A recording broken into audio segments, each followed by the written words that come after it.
did you realize that music was going to be your life? As a kid? No, it was probably in grade 11 of school. Before grade 11 I was very into writing, and I didn't do stories and poetry and stuff. And I didn't do much music just besides the singing of music. I didn't know how to write music. I couldn't play guitar, any of those things. And then when it came to grade 11, I started singing in some bands. I started taking the music more seriously, and I started going, well, actually, maybe I should just study music instead of journalism, which is what I was going to study. Oh, wow. I don't know why I decided that. I think I just thought to myself, what do I enjoy the most? What am I enjoying now the most out of everything in my life? And it was music. So I thought, cool, why don't I just decide to do that? So then I did a crash course in theory, also with Blazin, who taught me at the time. Went through my theory, went and started performing a bit more, was doing singing lessons. And yeah, I think pretty much I didn't know it at that time in grade 11 and 12, but by the time I started studying music, I was pretty sure I didn't really want to do anything else. Yeah. Even if I was, a runner in a studio, that was better than anything else I could think of. Yeah. What have been your fondest memories with theatre and choir? The choir. Wait, how do you know? How do you choir? Been researching. I know it's kind of weird. It's creepy. People go, "How do you know that?" I'm like, "Oh, it's on the internet." I used to love singing choirs. I still love choirs. I haven't been in touch. I haven't seen the Wits Choir a lot recently, but I sang in the Wits Choir for 5 years. And I sang in the school choir for 5 years, and another school choir for a couple of years. So yeah, I think that was probably the thing that really got me into music, was singing in choirs. My old music teacher, Blazin, she was the head of music at Stithians when I was there, and she really got me passionate about just the way she approached music. She was very passionate about. Yeah. She really got me into it, and then when I moved over to Wits and I started studying music, I thought, well, may as well just stick with it, and it was really a really worthwhile thing. I think I trained my voice a lot. I learned a lot of good techniques and learning about singing, which is what I do for many now, is teach singing. So it's really, really useful. All the things that I used in choir, all the exercises, all that stuff I still use, for my students, and all the methods and things. We also did a lot of awesome tours. We toured to the Czech Republic with the Wits Choir. We toured to the Seychelles. As a performer, you need a bit of confidence on stage. It's very nerve-wracking. Even now, I can get extremely nervous before I play. But it's about learning to sort of deal with those nerves. You've got on stage and that you've done it before and that you can do it again. And I think that's where the acting, and then subsequently, so I did some musicals and I did some black boxes with the director, the third and fourth year student plays with black boxes. So stuff like that. And then from there, I knew some people involved in the theatre industry, so I did work on a version of Much Ado About Nothing that went to the local Hemorrhagia Botanical Gardens. And I did a play that went to Grahamstown and also to Poch. It was called Why We Left, which was very interesting. I was not doing any acting at that point, just live music. There was set parts, but it was just a little bit improvised, a little bit like live sound effects, noises and atmosphere. Yeah, exactly, which was really cool. It would be cool to do more of that, but it's not. I guess it's not that. There's not a lot of it happening. The only reason I was involved in it is because I knew people personally who were doing it. Yeah. How does it feel to now be teaching students from your old school, St. Stithians? It's quite a different being back at school from a teacher's point of view. I think I've gotten used to it in the last 5 years of been there. So I'm kind of getting used to it, and I kind of feel myself falling into the trap that I didn't ever want to be in, of being a teacher and telling kids what to do.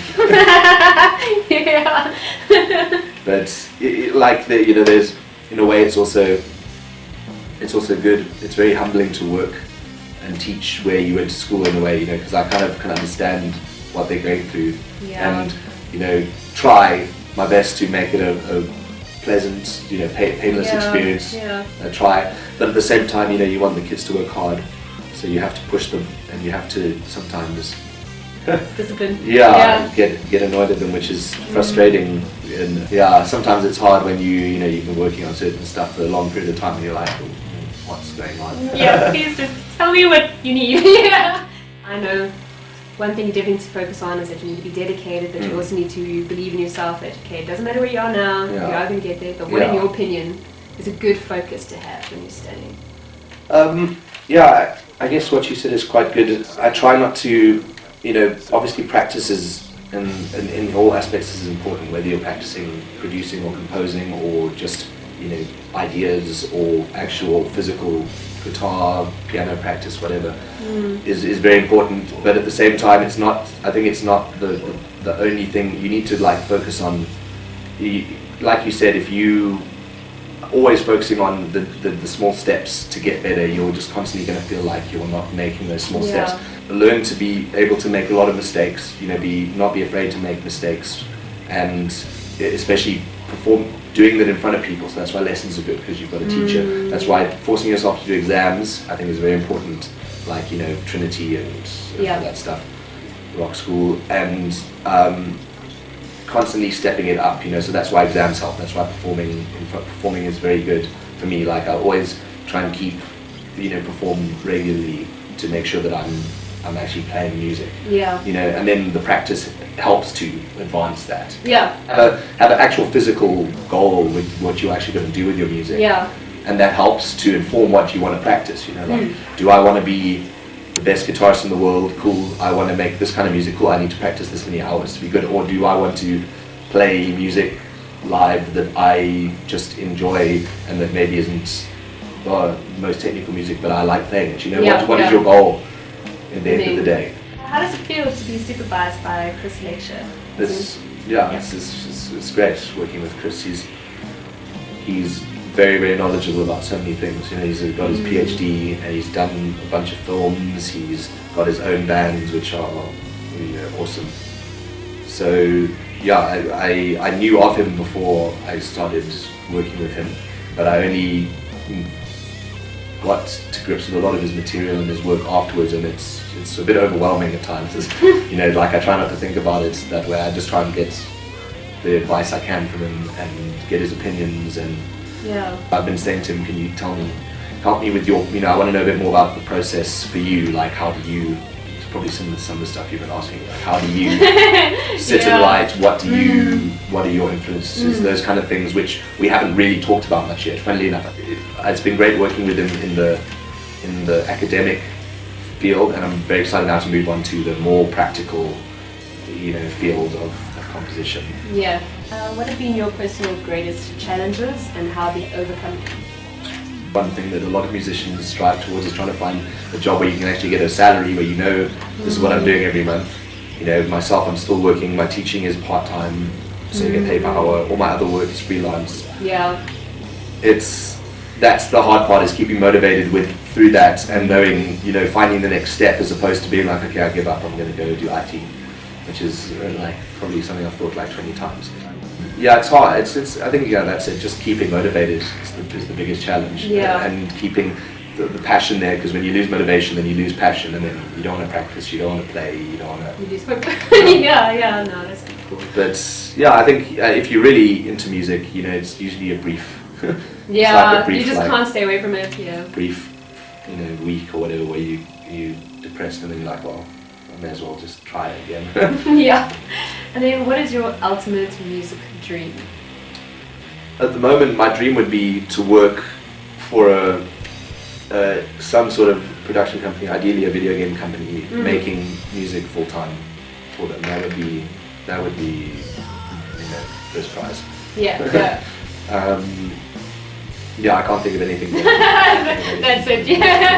And on top of that, I would still want to keep doing my bands and stuff. But bands for me are the more I do it for fun, the more I enjoy doing it, and the more passion I put into it, and then the more chance it actually has of doing anything. This is no stress. And even then you can still, when I get someone saying I'm interested in it, I'm really excited to do it, because it's just for fun, and the fact that someone you really likes expect it, you weren't needing it. Exactly. Yeah. Whereas when I'm expecting it, when I'm trying to work towards it, every misstep is like a failure. Whereas now every success every little bit of positive is a success. Yeah.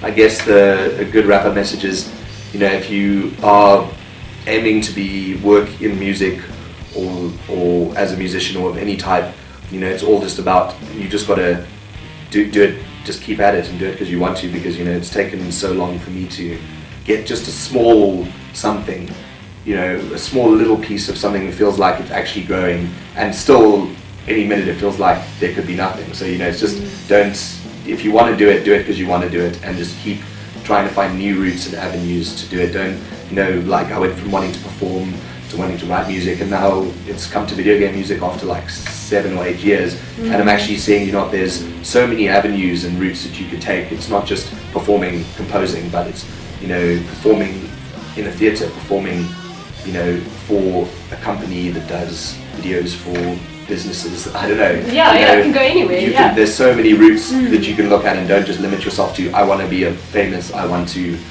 be a famous composer, famous musician that everyone knows about. You've got to find all the little niches. Video game music is a niche.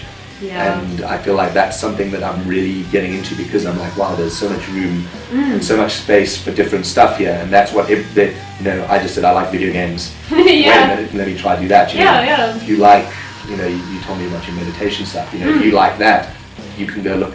That's the same thing, but it's just such a niche avenue, and I think you've got to find that niche for yourself, and to make yourself excited, and to keep working on it, and be careful to do a lot of your own promotion. Make your own websites, make sure that you have a source for people to view your music or your writing, all of that kind of stuff. Have a platform for yourself to promote yourself is very important. Don't be scared. You have to say to someone, hey, here's my music, please listen to it. And when you're not so stressed about the fame, it's actually easier. Exactly. It's just about you're proud to make something, and you're proud to put time into this music. All the music I've done recently, I'm happy to show to people and say, this is what I've worked on. I think it's a good product. And then they, rather than be nervous or scared about where it's going to go. That you need their opinion. Yes, exactly. Awesome! Great. That's lovely. Thank you so much, man.